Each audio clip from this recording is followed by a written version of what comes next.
evening. Thank you for coming to what is the 8th class of Course 3 on Applied Meditation. I hope you've all been having good experiences with the readings and the homework and the meditations.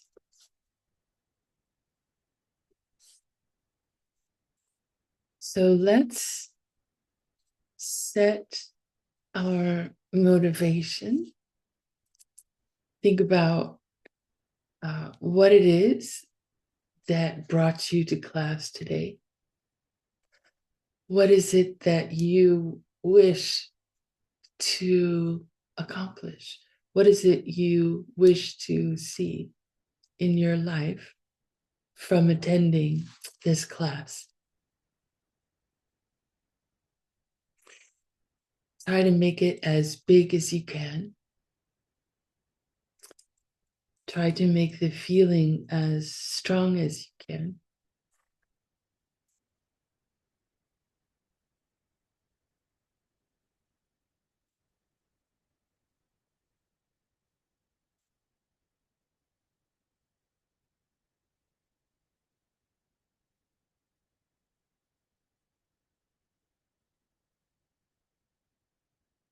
Sashi Puki Chukshin Metok Tram Mirabling Shi Ninde Gempadi Sange Shindu Mikte Uvargi Drokun Namdak Singla Chupasho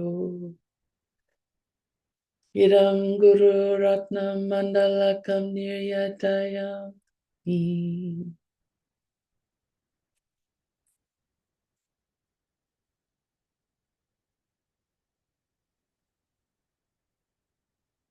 Sange Churan Soki Chuknam La Changchu Pardu Dakni Kyapsu Chi Daki Chushe Ki Pe Sunam Ki Drola Pinchir Sange Truparsho Sange Churan Soki Chuknam La Changchu Partu Dakni Kyapsu Chi Daki Chushe Ki Pe Sunam Ki Drola Pinchir Sange Truparsho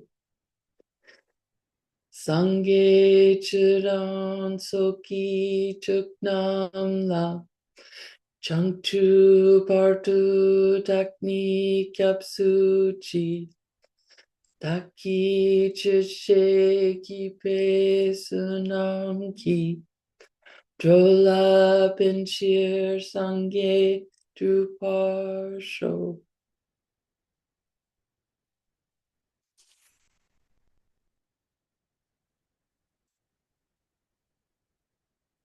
So, does anyone have any questions before we get started?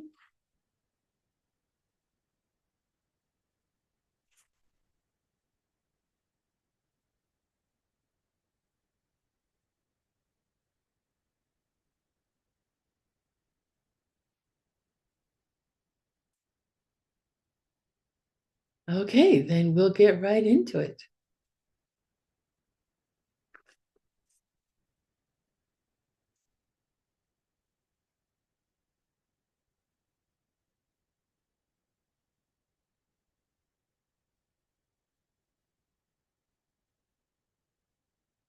So we've been, as you recall, this course has 5 major parts.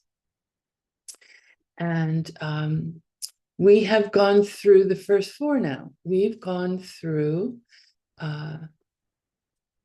the preparation for meditation. We've talked about the environment both mental and physical. We have talked about the physical posture, and we've talked about the mental technique. And now, finally, we are at our last topic, which is the object of meditation. And actually, before we can talk about the object of meditation, we need to just talk about different types of meditation. So there are 3 types of meditation that we talk about in this course. The first one is called Jogom. Say Jogom. I'd like to see lips moving. Say Jogom. Shargom. Say Shargom. And Chegom. Say Chegom. So this type of meditation, Jogom, is fixation meditation. And it's the type of meditation that I think people typically think of when they think about what is meditation. There seems to be a big movement these days, at least in my country, for meditation on the breath. So that kind of meditation is a fixation meditation where we're fixing our attention. It's like that quality of mind, fixation. We're fixing our attention on the object of the breath. Another typical object of a jogom, of a fixation meditation, is the image of your teacher or the image of the Buddha. So this is where it's not with your eyes open. You're not using your eye sense power, but you're fixing on your mental image of your teacher or the Buddha.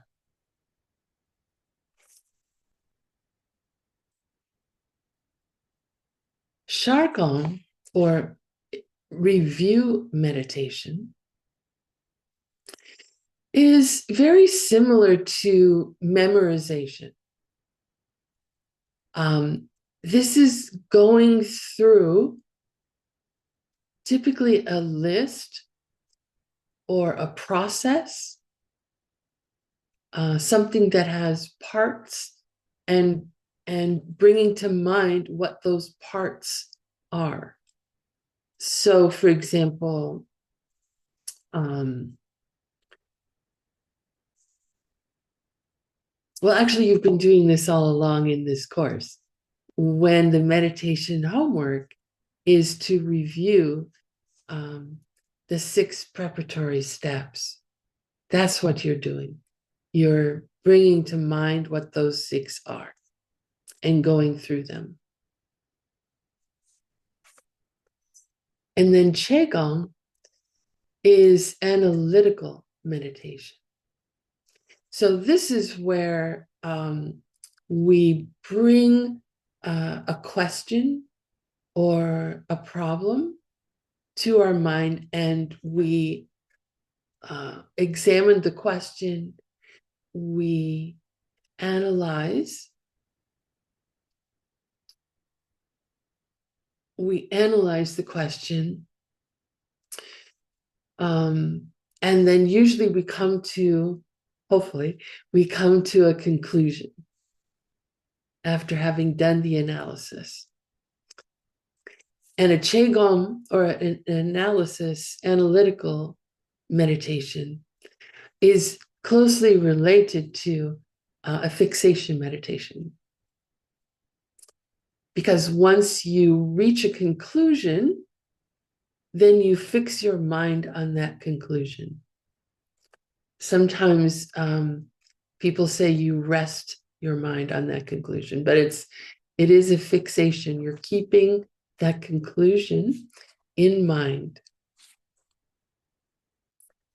So, if you've, in your studies of Buddhist teachings, if there's something that is puzzling or you're unsure about, you can use that as an object of meditation and analyze it. Think about it. Think of the reasons why you could accept what's being taught, or why you can't accept what's being taught.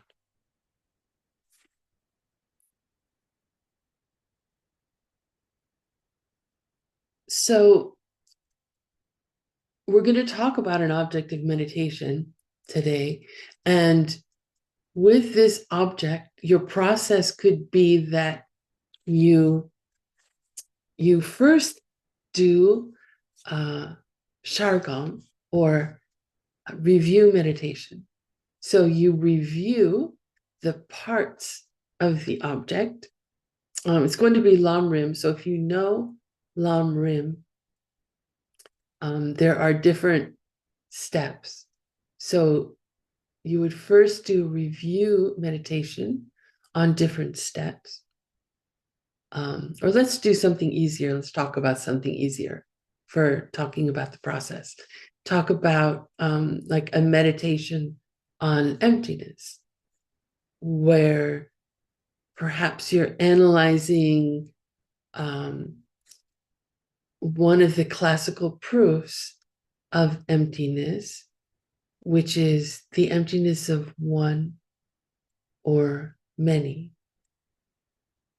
where you analyze whether an object, let's take a pen, for example, in your mind, you're analyzing whether this is one thing or many things.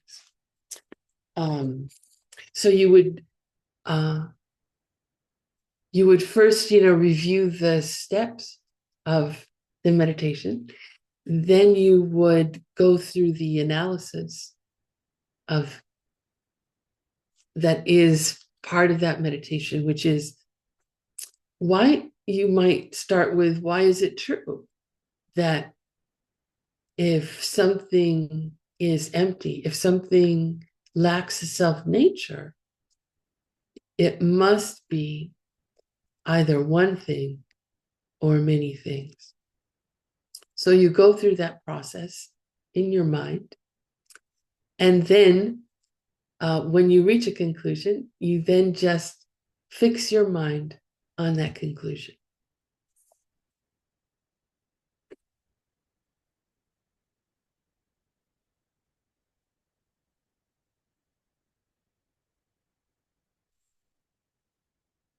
So again, the classical object with a fixation meditation is a mental picture, a real mental image of a holy being, like a Buddha or your root teacher.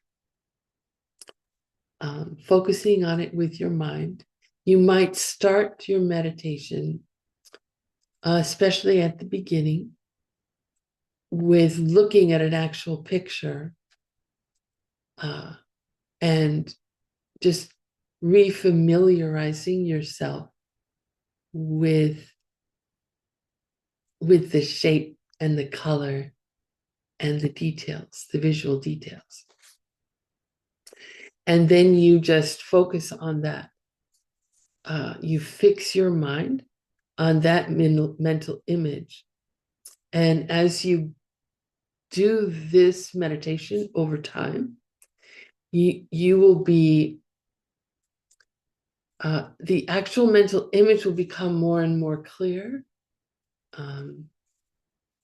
You could start with an outline, is all you can get your fixation on, and then you add in color, you add in eyes, you add in nose, you add in mouth, smile. And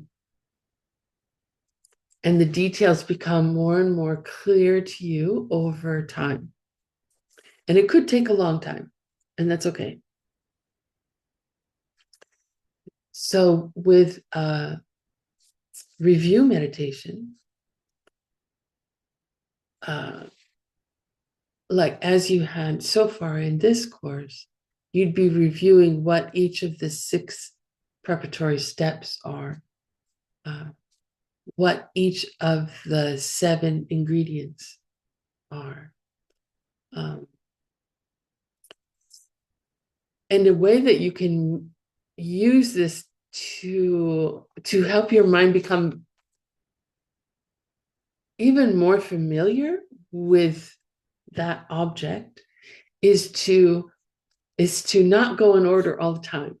So you could go in order 1, 2, 3, 4, 5, 6, and then you could go backwards. What is 6? Bring to mind what item 6 is.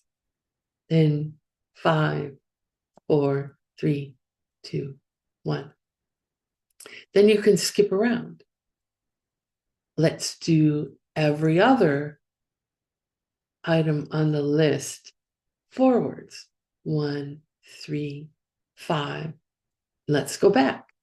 6, 4, 2.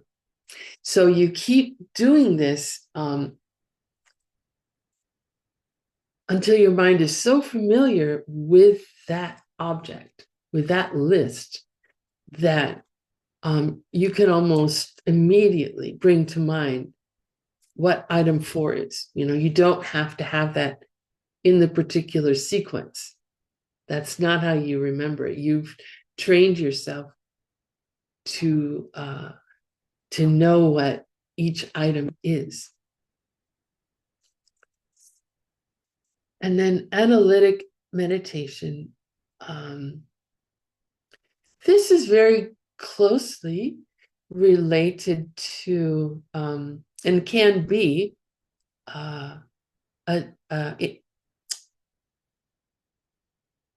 like a logical debate. That's most often what it is a logical debate. So if you took class 2, I think you were introduced to that. The next, I'm sorry, course 2. The next course in this series, course 4, it talks about it's a proof of past and future lives, is that course. And so it brings up what debate questions are and how to do debate. And also another course, 13, which is on logic, that is very pertinent to how to do Qigong, how to do analytical meditation. And it's very good for our practice to be able to think logically. The Buddha himself told his disciples not to take what he taught on faith, not to merely accept his words because he looked like some, holy being, light shining from him and all sorts of things. But rather that his teachings are about how we ourselves can work with our minds to get out of the circle of suffering. And only we can do that. It's not like the Buddha can wave a magic wand, or a teacher can bonk you on the head, or anything like that, and then suddenly, you understand. We we have to we have to apply the teachings, and doing so, having trained our mind to be logical, uh, is very helpful for doing that kind of work, to bring the teachings from just words, just feelings, even into our hearts, to make the teachings part of us. So that's what these three types of meditation, all three, are used for, is to bring the teachings into our heart, so that when we get off the cushion, we're a happier person, we're a kinder person, we think less of ourselves and more about others. We start to see changes in our lives. We start to see, gosh, I really live in a beautiful place. Things become more beautiful to us. Gosh, people around me are so beautiful. Wow, this is amazing. This starts to happen to us. Our world, our experience of our world starts to change when we bring these teachings into our heart.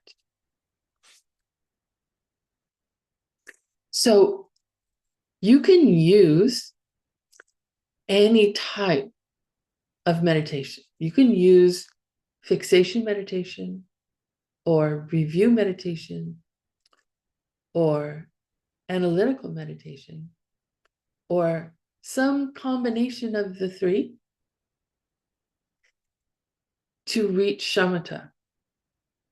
So you have one object, and you can apply these different types of meditation to that object. So that's still considered a single object. I think that a very common misconception is that the object of meditation should be like just one thing. If this were one thing, which, we have a meditation on that, but that it's one picture. And it can be that. It can be one thing, like a picture, a mental visual image of a Buddha or your teacher. But even the breath, we call it the breath, but the breath is not one thing. The breath is constant movement. Exhale, inhale, the sensation of the air moving past one point on our nostril, right? It's constantly moving. It does not stay the same. So to think really that to reach shamatha, we have to have that the object has to be like made of concrete, that it has to be one unchanging thing, is not necessarily the case. That your one object can be something that is moving. Now, whether that's your mind moving to analyze parts of it, whether that's your mind moving to review the parts, what part comes first, what part comes second.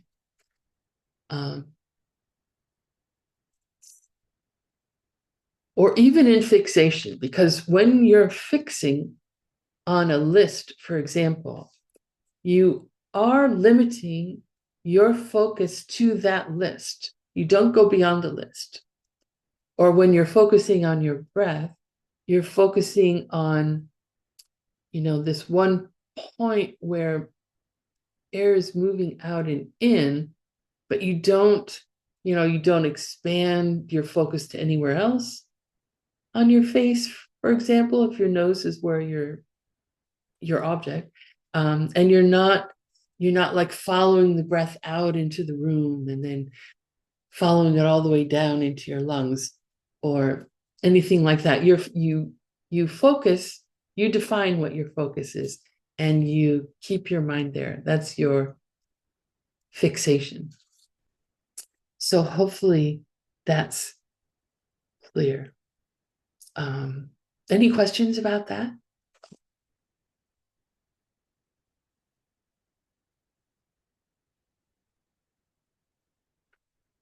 So, okay, good. Oh, and then there's a question about how long it takes to reach stage 9. And it takes as long as it takes. It can take 6 months. It can take a year. It could take longer.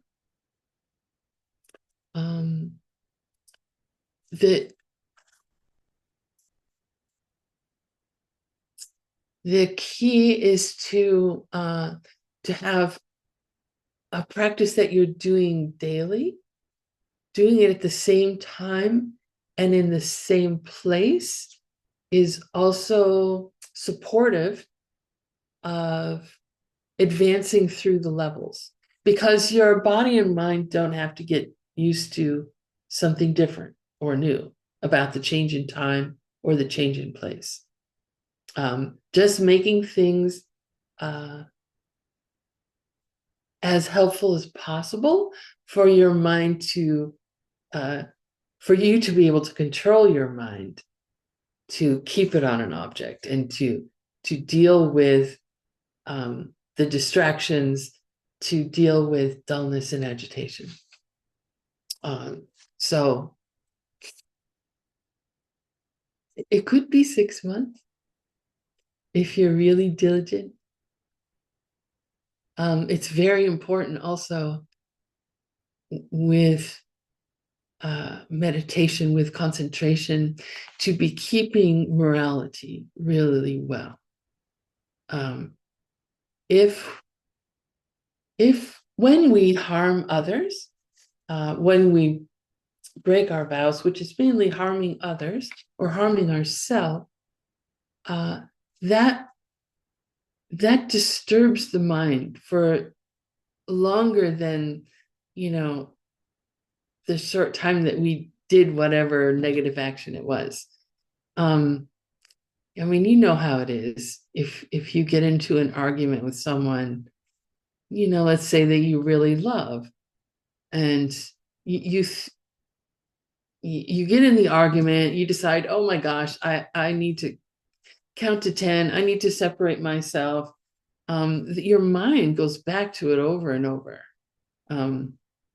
It disturbs the mind. It even disturbs the body when we do that. So keeping our morality well is really important. There are the 3 trainings: morality, concentration, and wisdom. And that comes up a little later in actually today's class. But morality comes first for a reason. Like refraining from harming others, actually being of benefit to others. It is a foundation for all of the Buddhist path. By keeping our ethics, we're not only planting seeds, which we are, for positive experiences, in the relationship between what we do and what we experience in the future. But we're training our mind to refrain from a habit of harming others, which we typically have. I mean, human beings are selfish, self-centered beings, and we're in the desire realm for a reason. That's what we are here. If you are who you appear to be, we're here because this has been our habit to look out for number one at the expense of everyone else. So working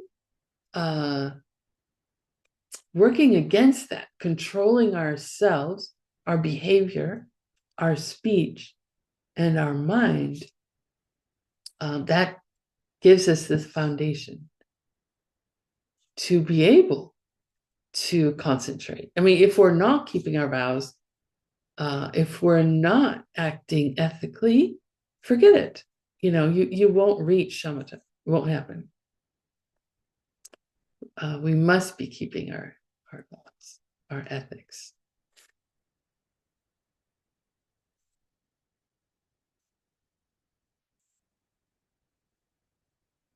So jokom, someone said jokom question mark. So jokom means fixation. That is fixing the mind on the mental image.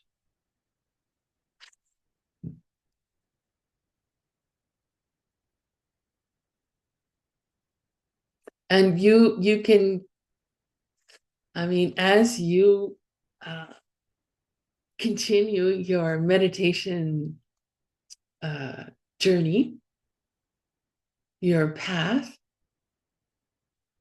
you will start to recognize similarities between, for example, this type of meditation, fixation, and that characteristic of mind, which is holding the object in the mind. So that characteristic of mind is a type of meditation.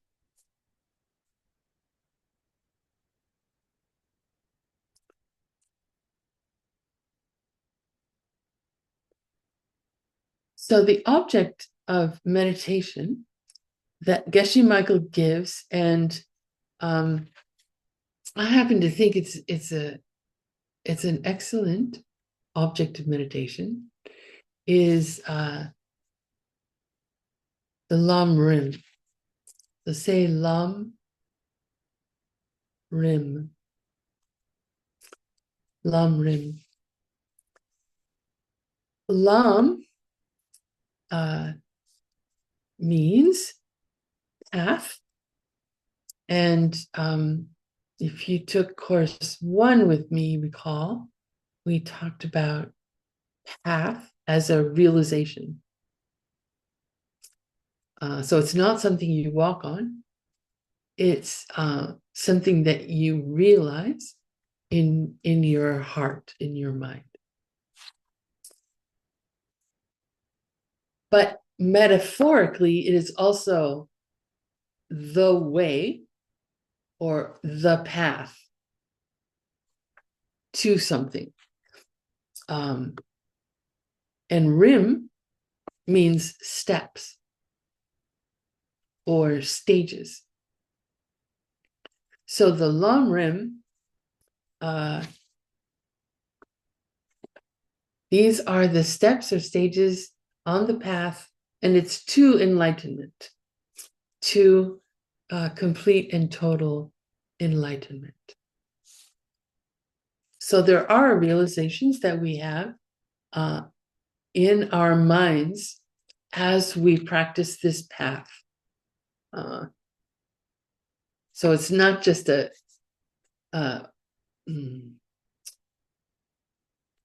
not a physical change at all, really. It's mental. This is all mental. But there are certain realizations we have in our mind as we advance on the path. to enlightenment.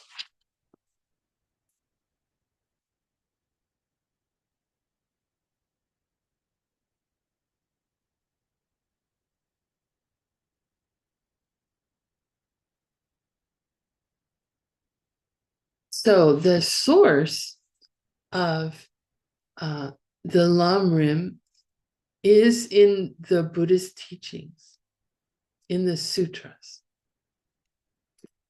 And he talked about in the Prajnaparamita sutras, he talked about a path, stages of a path.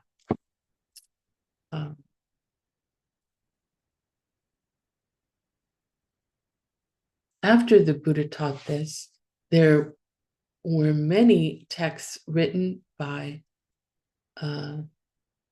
other commentators. For example, Lord Atisha in 1000 AD, or current era, 1000 current era, he wrote a lamrim called Light of the Path.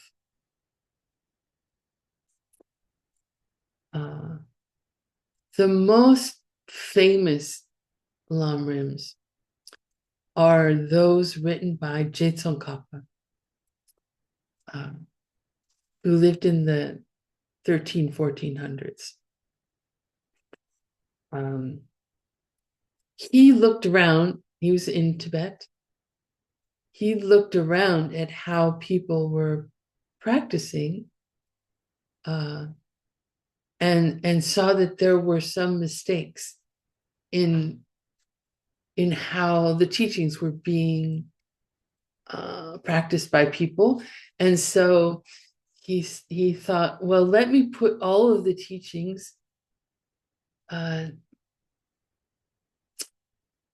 put them all together into one, like list. Like if you looked at this list, you start at 1 and you do 2, 3, 4, 5, and you keep going, then you'll reach enlightenment. So no mistaken ideas in here, just this list of that derive from the Buddhist teachings. So nothing new or made up in the list, and nothing missing from the list. That everything that is required, everything that, all the realizations we must have along the way are included.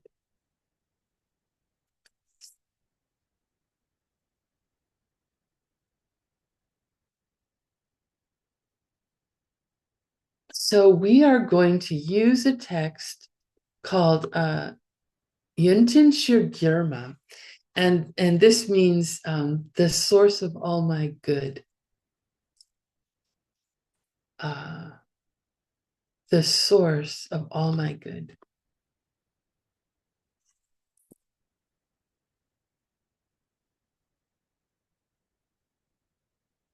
And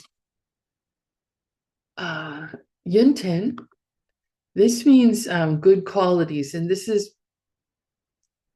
this word is used particularly for spiritual qualities, good spiritual qualities. So we're talking about things like renunciation. We're talking about bodhicitta, love, compassion, wisdom, understanding emptiness. Those sorts of qualities. So the source of all my good, it's like the source of all my good qualities.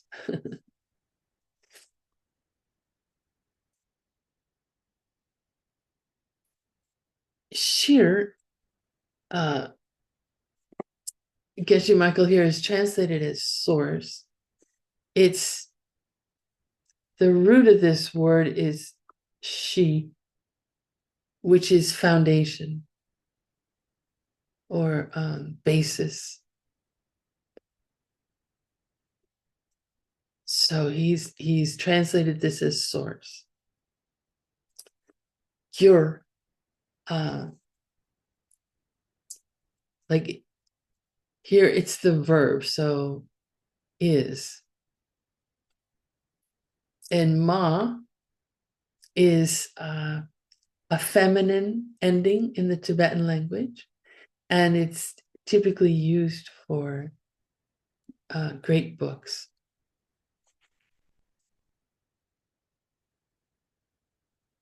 Or similar sort of particle, like Tsongkhapa's Lamrim Chenmo, which is the longest Lamrim text. Chen Mo, that Mo is that female honorific ending for like wisdom or very high quality.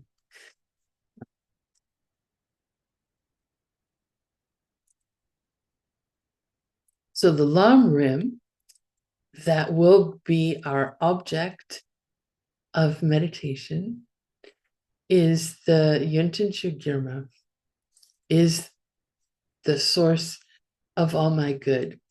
And Tsongkhapa gave this teaching in 1402.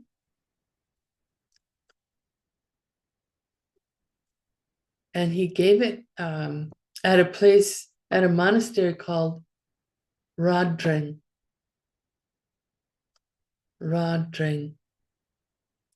which is north of Lhasa, the capital of Tibet. His name, just if you're interested, Tsongkha, that's like the name of a county, Onion County. Song is onion. So, and then the pa ending just means the person. So Tsongkhapa is the guy from Onion County. Oftentimes you will see J before his name, J Tsongkhapa. And J means Lord. And I mentioned this because that's a line in the prayer. This prayer, and here it is, J Tsongkhapa talking about finding a teacher at the very beginning, first lines. But so this person who's considered Lord by his disciples also considers his teachers Lord. Like everyone has this deep respect and reverence for their teacher using honorific words like this. Je Tsongkhapa. You will also hear him referred to as Je Rinpoche, which means precious Lord. I used to be confused about that. Someone was talking about, I was studying Je Tsongkhapa. This is, 25 years ago. And then someone said, "Oh, I hear you're a fan of Je Rinpoche." And I'm like, I don't even know who Je Rinpoche is. It's like, it's Je Tsongkhapa. Oh, okay. I didn't know. So just so you don't embarrass yourself the same way I did. So now you know.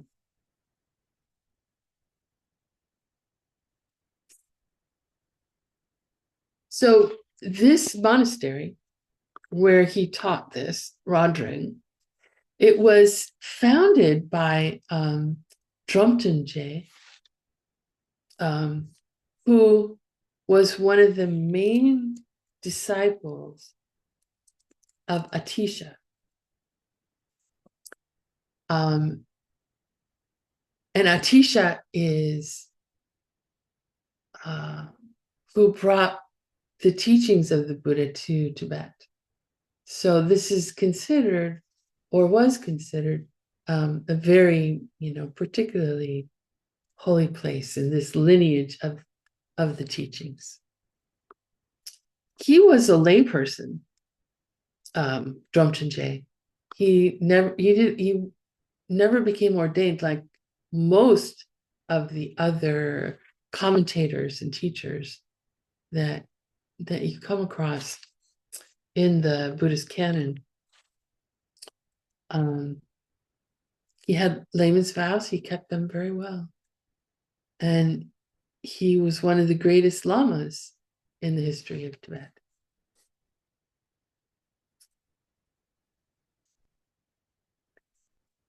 So Tsongkhapa wrote many different lamrims.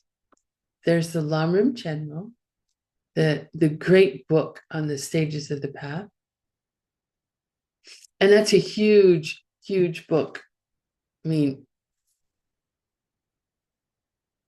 I have a version of the English translation, and it's in 3 volumes, pretty good size volumes.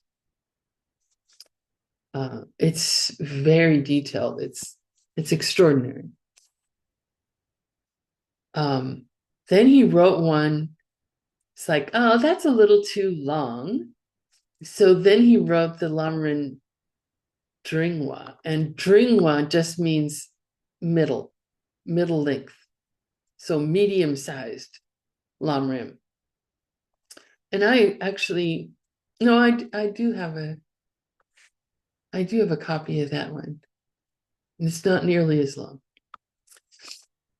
Then there's a really short one. It's about 20 pages or so. It's got a really long name, almost as long as the actual text, not quite, The short name is Je Rinpoche Namgyur, and that's the song of my spiritual life. And if you're familiar with Mixed Nuts or the Shuangsang Tower translation team, Gibson Chang worked on translating this text, and it's been finished, completed, and it's now published. And Geshe Michael is using it as he's teaching. It's tradition for a teacher to teach Lamrim before getting into teaching the Diamond Way or the secret teachings, the tantric teachings. So Geshe Michael is using this text, Song of My Spiritual Life, as that preparatory work.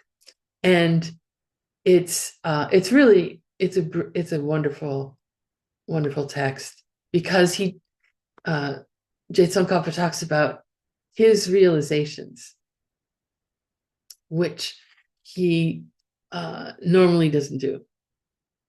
So that's really sweet. Then there's a really short one, 14 verses, and that's called Lamso Namsum, which, if you took course 1, you're very familiar with that name. That's the 3 principal paths. And that's also just an extraordinary text. The one we're using, Yonten Shugirma, is even shorter than that. And it's also very powerful poetry. To me, I find it just extraordinary. I mean, just to contemplate the mind that was able to take the entirety of the Buddhist path and condense it in this way, so that everything is there perfectly. From finding a Lama to practicing the greater way is contained within this short little text. It's amazing.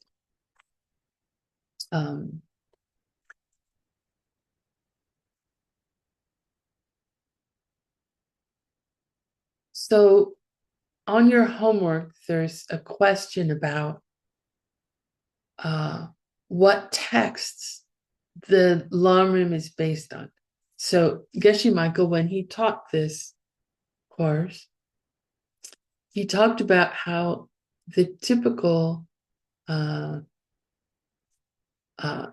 curriculum of study for monks in the monastery, and it was just monks. It wasn't until very, very recently that nuns were allowed to study, but they are studying now and are becoming geshes. But so the ancient tradition of, decades of study, they study these 5 texts: the Prajnaparamita, these are all Sanskrit words, the Madhyamika, the Vinaya, Abhidharma, and Pramana. Texts in those texts are studied for multiple years. And if you have been going to Xuanzang's Tower translation, you'll notice that, perfection of wisdom, that's what Prajnaparamita is. Middle way, philosophy. Vinaya, the vows. Abhidharma, that's what Stanley's working on, the knowledge. And pramana, logic. That's what Ben and Adam are working on. We're all working on texts in these areas. So the Lam Rim let me go backwards. These texts in these 5 subject matters contain pieces of what are in the Lam Rim, but none of them contain the entirety of the Lam Rim. It's the Lam Rim that has taken the essence of each of these and condensed it into one presentation, Lam Rim. So Lam Rim can mean this genre. Stages of the Path can mean the genre of literature. It can mean a text.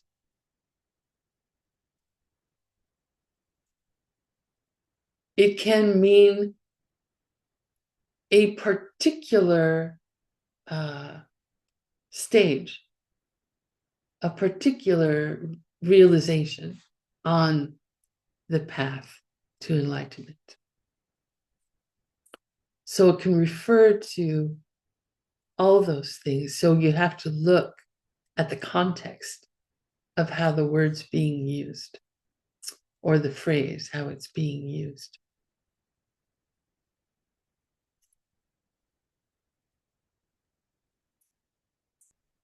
The Lamrim does mention the secret teachings, and if you have studied the secret teachings, the Diamond Way, you'll see that the teachings are there in his words, but it's done in an open way. The secret teachings are secret not because, although you shouldn't talk about it if you know it, but it's just that if you don't have the karma to hear those teachings, they are secret to you. If you haven't prepared your mind well on the open path to enlightenment, you cannot hear the tantric teachings, the secret teachings.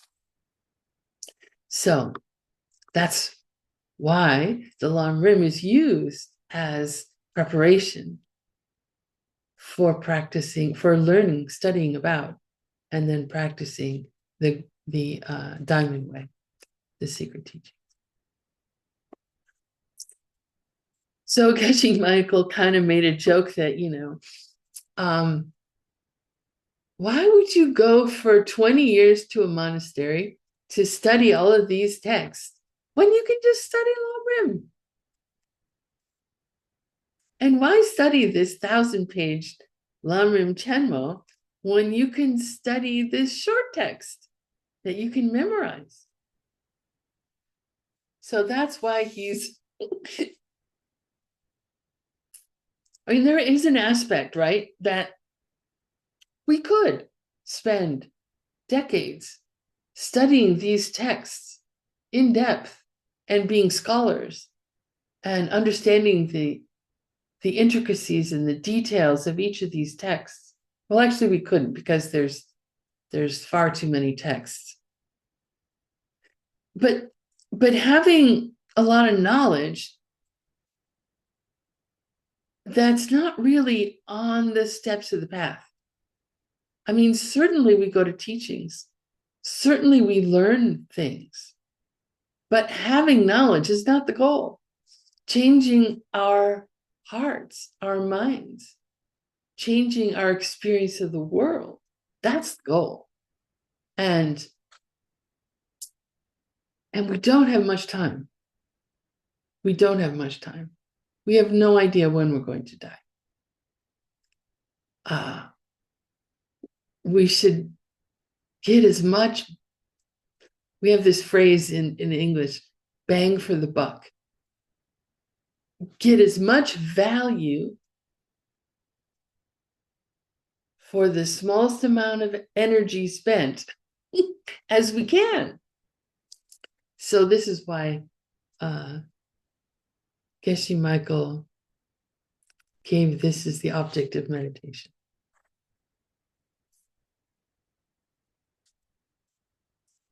Okay, I better get moving on to starting.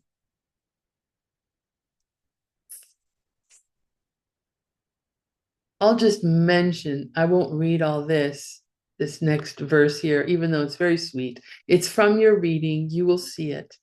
But it's just that Tsongkhapa, there's 4 different sects or schools of Buddhism in Tibet. And there are poems in the reading about Tsongkhapa by masters from other sects. So he's very well regarded by all the sects of Buddhism in Tibet. Okay, so this text, which will be the object of meditation, let's start talking about it. It has 4 parts.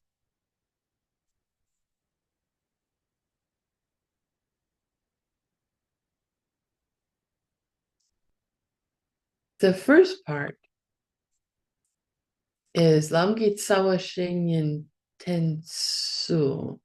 And I'm not going to have you repeat the Tibetan. I'm just going to say it just to plant a seed in your hearing consciousness. This means the root of the path is taking a lama. The root of the path is taking a lama, a teacher.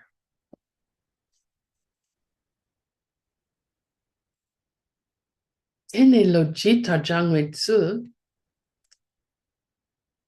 the second part is how to practice and purify the mind after we've taken along a teacher. So we found a teacher, we've taken a teacher, taking a person as our teacher. Now what do we do? How do we practice? The third part is Sulwandep, which is requesting help. After we find a teacher and take them as our teacher, and then we learn how to practice and how to purify our minds, we typically then need help. So this is requesting help in our practice.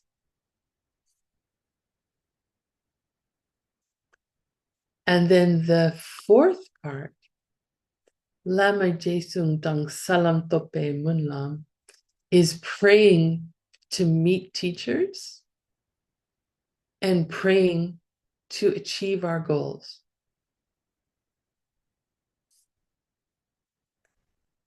So today we're going to talk about the first part, which is taking a teacher.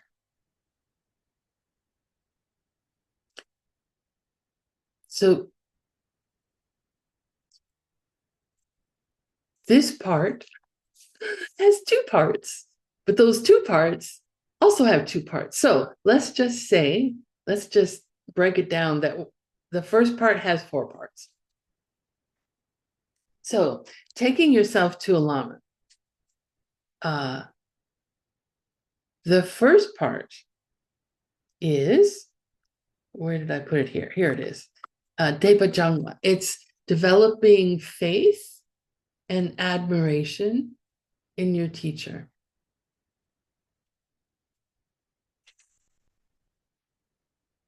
And the parts of this include Sampe Tempa, which is how to think about your Lama, your teacher,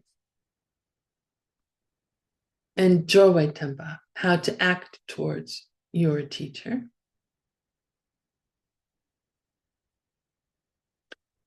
And then the second part of taking yourself to a Lama is developing reverence for your Lama, Gupa Kepa. And we mainly do this by recalling their kindness.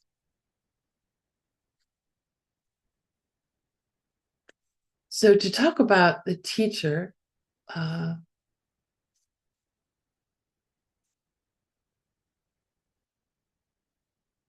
we're going to talk about the qualifications that a teacher must have.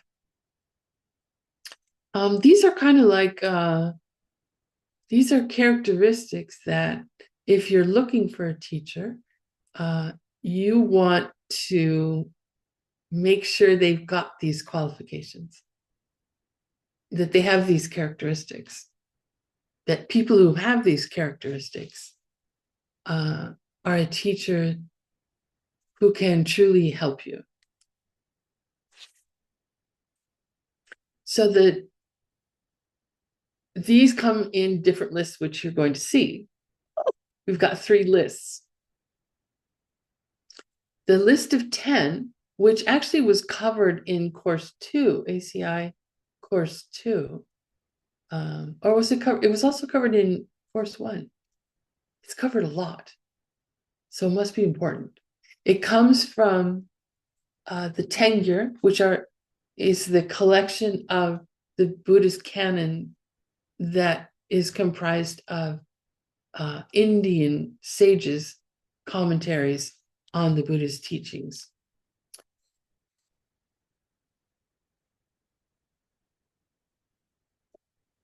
And these qualities come from Maitreya.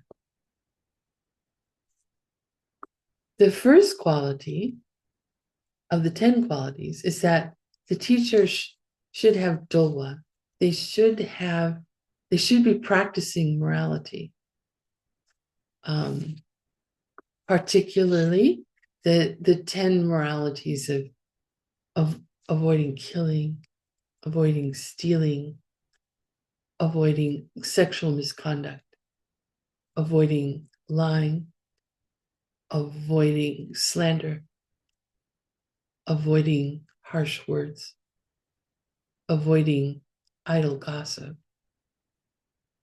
avoiding craving, avoiding ill will, and avoiding wrong views. So they should be well practiced in those moralities. I mean, I don't know about you, but being around someone who is well practiced in these 10 is like a real delight to be around someone like that. Yeah. So, and that's just the first quality. The second quality is Shiva, which is they have mastered concentration, meditation. The third quality is Shiva, which is they have mastered wisdom. They should understand emptiness or selflessness well. So this is an intellectual understanding. It could also refer to them having perceived it directly in meditation. So these three, morality, concentration, and wisdom, those are known as the three trainings, as I just mentioned earlier today.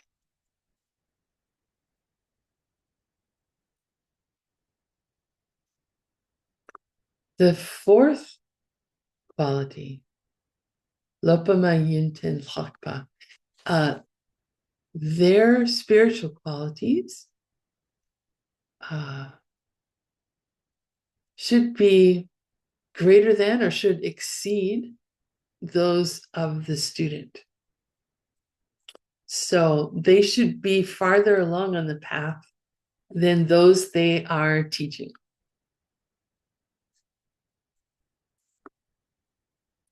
The fifth quality, Sundra Chempo Dangdempa, is they exhibit exceptional effort.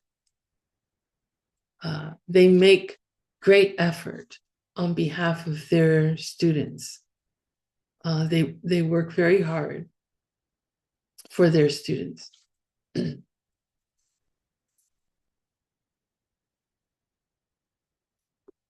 The sixth quality is Lungi Inten Punsum Sokpanglama, which is they have mastered the Dharma in the form of scripture. So they are well studied, right?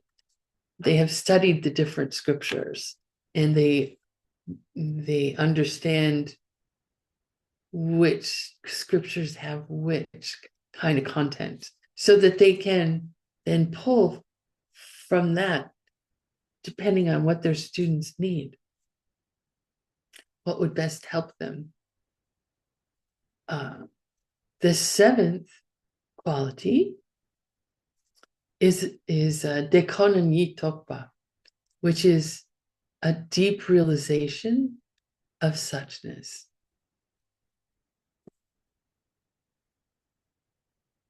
So before we had an understanding, we had Nya Shiva, we had an understanding of emptiness.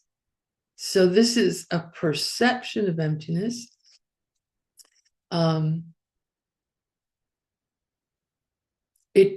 The list does not say directly, but you can assume that it's at least referring to that unshakable, correct intellectual understanding, where they're not going to fall down to lower rebirths in future lives if they're an ordinary being. If they have not yet seen emptiness directly, they're not going to fall down to lower realms. Which, if that doesn't make sense, then you will hear those teachings at some point. The eighth quality is Chumawa Lakeba. And that is a master instructor, someone who's very skilled at teaching. The ninth quality, Lokmalat Sewa Jampo Yupa, is having great love for students. And love in the Buddhist vernacular means wishing that their students become free from suffering. And it's a strong desire. It's a strong feeling. It's a love that's, I don't know. I think it's greater than a mother's love for their child. But I'm not a mother, so you could debate me on that. The 10th quality is and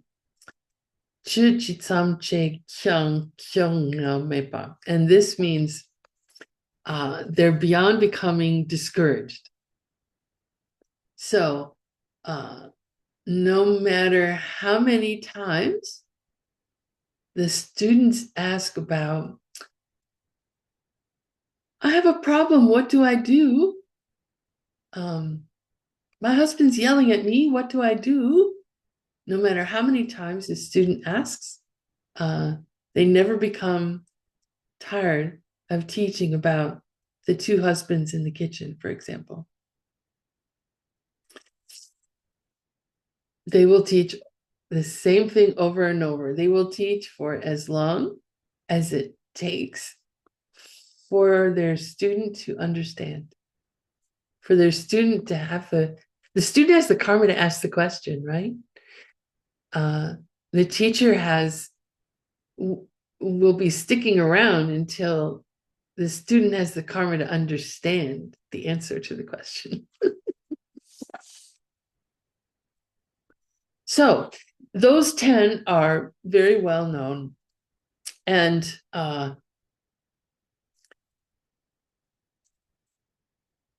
so, written in 1402, right? So written a long time ago, or taught a long time ago, Geshe Kappa says, we're in the age of degeneration of the teachings.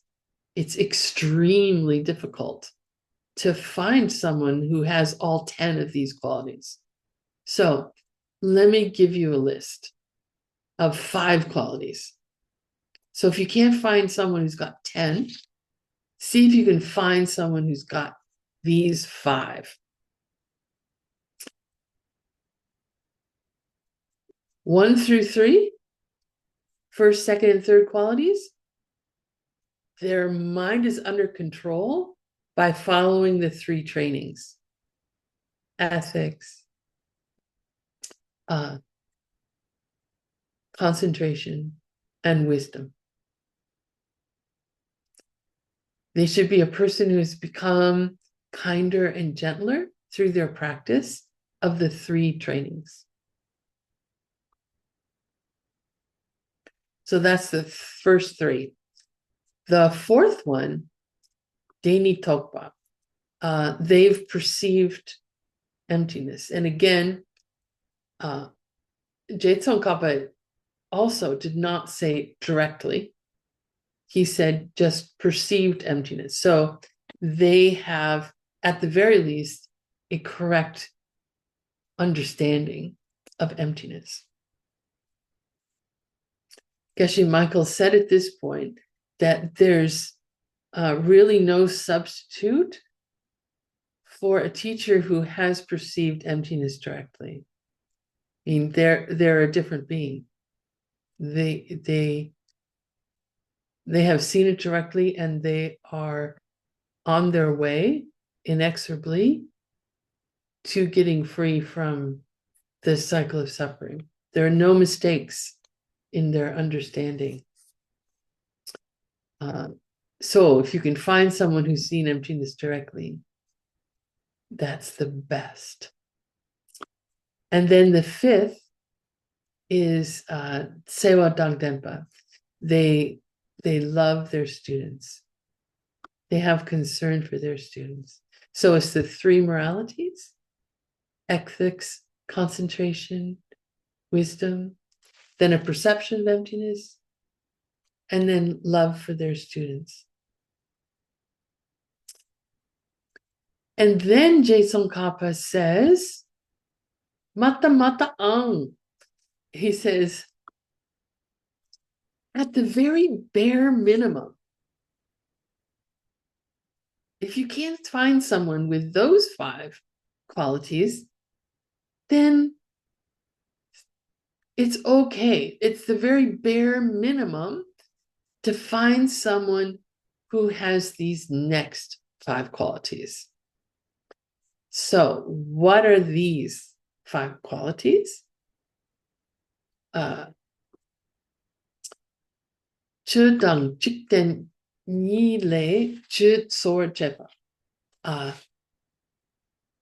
When we divide things between worldly activities and Dharma activities, they are working mainly with Dharma.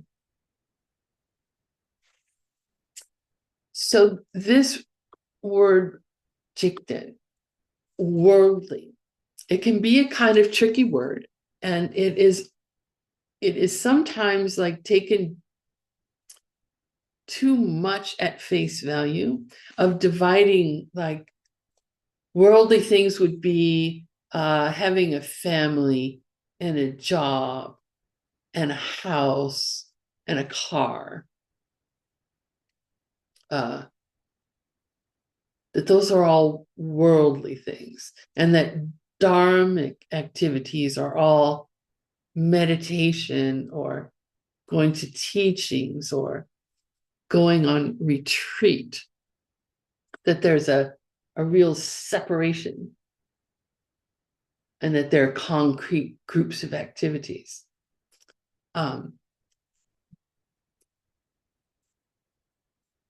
But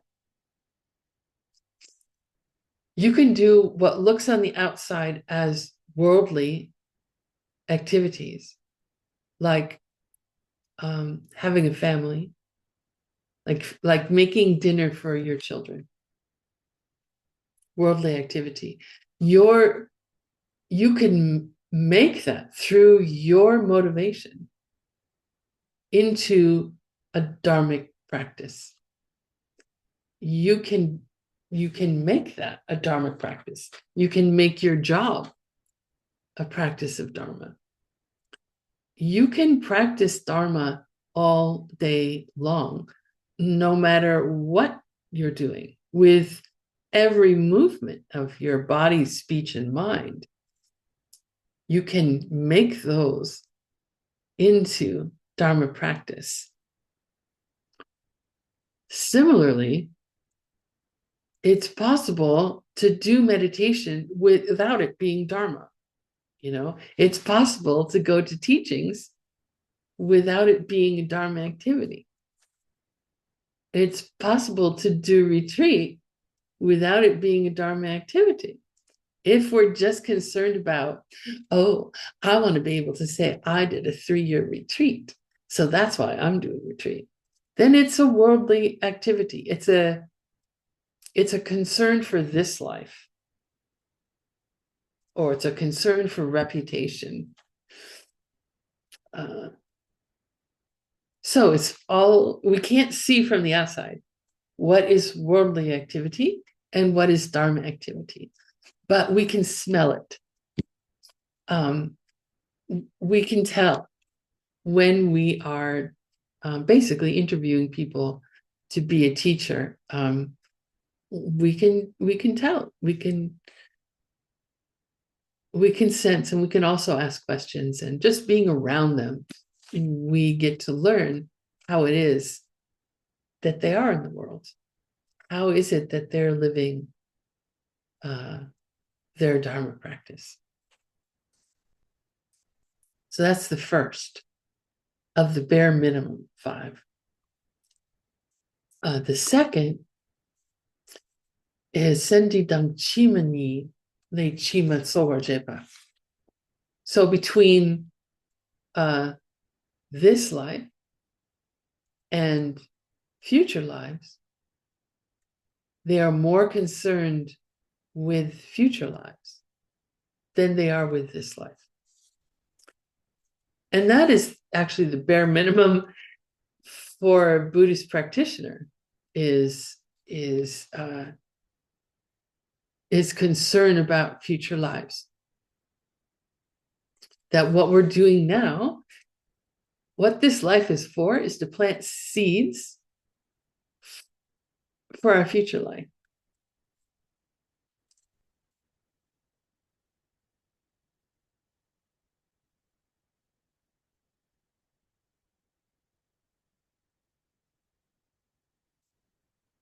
The third of the bare minimum 5 is Rangdang Shenyi Le Shen Sower Jeba. Between looking out for themselves and looking out for others, they mainly are looking out for others. They are mainly concerned about the well-being of other people over themselves. So they're not self-centered. They're not selfish. The fourth of the bare minimum 5 is Kosum Pakme Dumitongwa, which is they're not careless in their actions, words, or thoughts. You can't tell what someone's thinking, but you can get a guess at what someone's thinking based on what they say and what they do. So they think before they speak. They think before they think.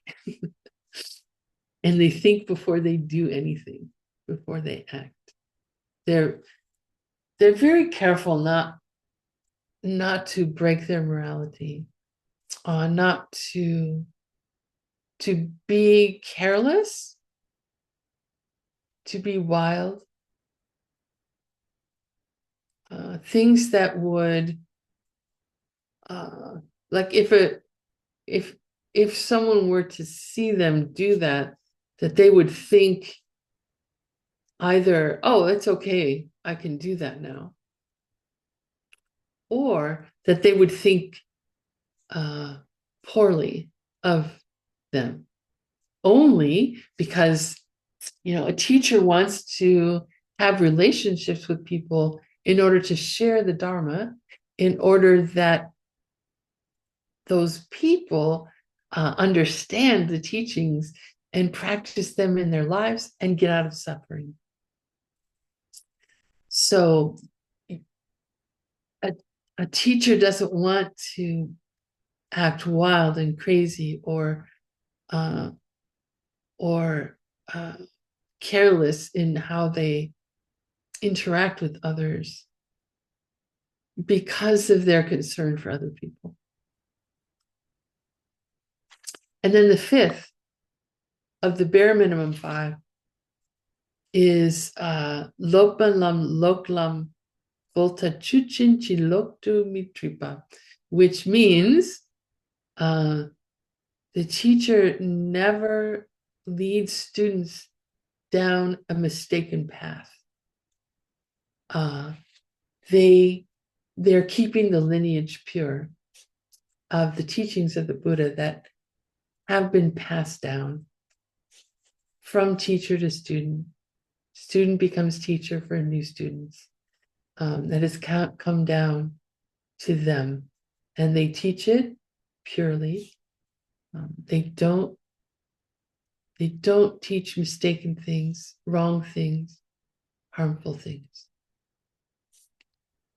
So those are the 5 bare minimums.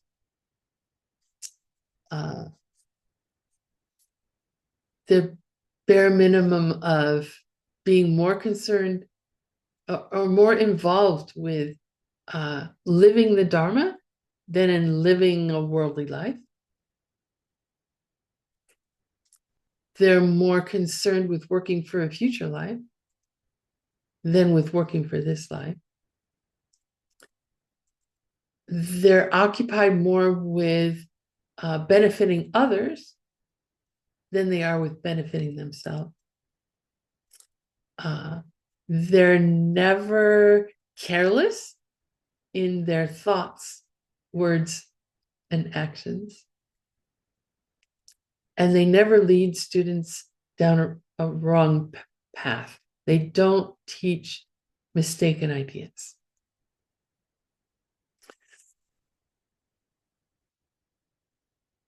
The very last thing that's on your homework is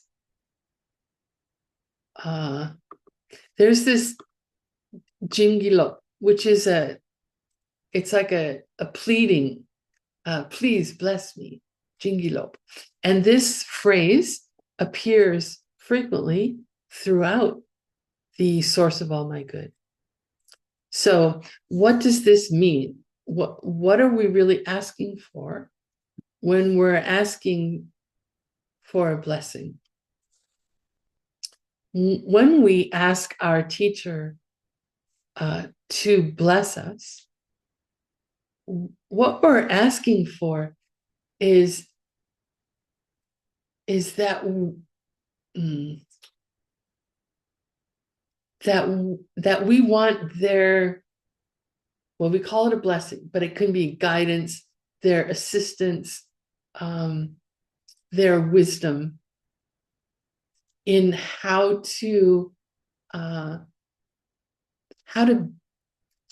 be like the best Dharma practitioner we can be. How can we use these teachings to change our hearts, to change our minds, to change our behaviors, to change our understandings? So when we ask for blessings, we're asking for their help in changing our behavior, in our practice, in our study and practice of the Dharma, of the teachings. There's some beautiful quotes in the reading about this. There,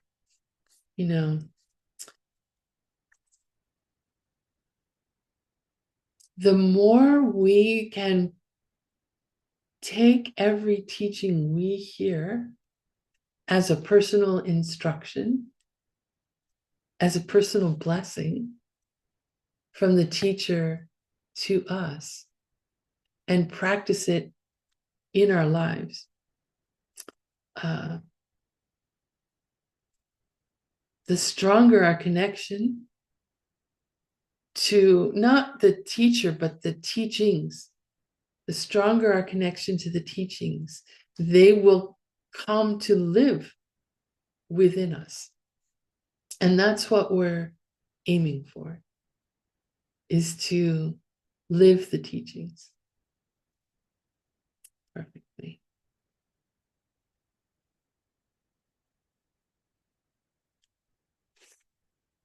So I've bounced up against the time.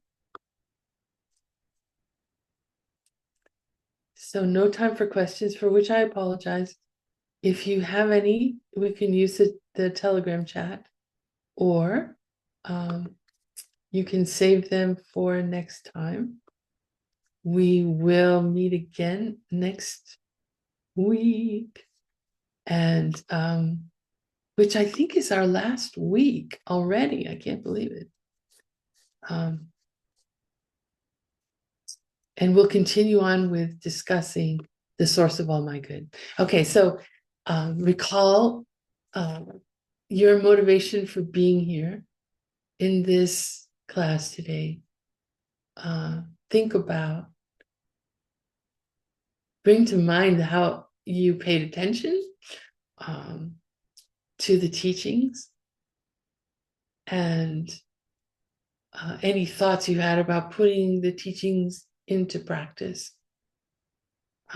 Rejoice about that. And then let's dedicate our work today to the highest possible goal that we can imagine. Sachi Puki Jukshin Me Tok Tram Rira Blingshi Nyende Gempadi Sangye Shindu Mikte Uwarki Rokun Namdak Shingla Trupashro Idam Guru Ratna Mandala Kamyatayami.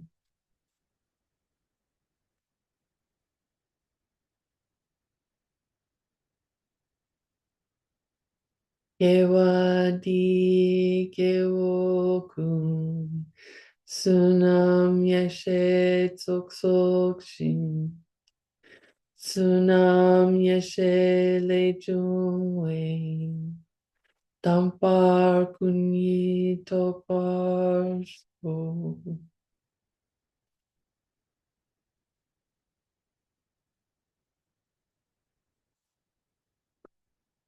Thank you for your attention.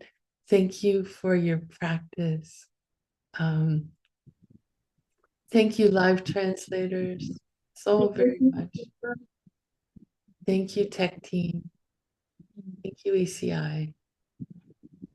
Thank you, Zoom. Thank you, Internet. Thank you, Geshe. I put up platform. I hope it makes it there. A version of Source of All My Good that's just the verses, so without the commentary. And I'm not sure if it was part of your handouts. So I put it up there just in case you need it. It's nice to have it all succinct in one place. Okay, I'll now be quiet and have a great couple days, and see you next week. Yes. Thank you, teacher. Please stand. Chào Utpala. Thank you. Thank you, Utpala. Bye-bye. Thank you so much, teacher.